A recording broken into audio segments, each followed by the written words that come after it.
mga kabest friend kong tunay, andito pala tayo ngayon sa Rock Car Cafe. Dito lang po palaging pinupuntahan ng mga vloggers at mga magagandang view, at dito po ay pinaka the best na Rock Yard Cafe. Yan po mga kabest friend kong tunay, sobrang ganda ng view at sobrang nakakamangha, at mura lang po ang entrance fee dito, and then pwede rin po kayo mag-transient, and ang dami mga bato na pwede pasyalan at makikita lahat ng view hanggang buong Baguio na to mga kabest friend kong tunay.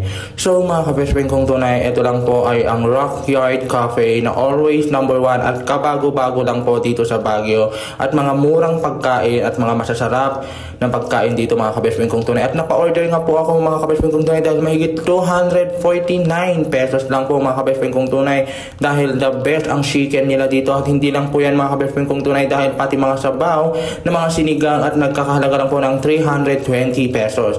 So yan po mga kabest friend kong tunay, at sobrang sarap at sobrang nakakagutom at sobrang nakakaginhawa ng pagkain dito mga kabest friend kong tunay. At hindi lang po yan, ayan po, masarap din pong pagkain ng 350 pesos mga kabest friend kong tunay. So lahat po ng putahe, may mga Korean foods, Filipino foods at anything foods na available po dito mga kabest friend kong tunay. So yan lang po, at ito po ang ating masarap din po ang 135 pesos. Yan po yung mga pagkain na masasarap mga kabest friend kong tunay, na talaga pati rin itong coffee na 160 pesos, and then 130 pesos din yung isang coffee mga kabest friend kong tunay. So ang sarap talaga, so nakakaumay. Yun lang po mga kabest friend kong tunay, maraming salamat.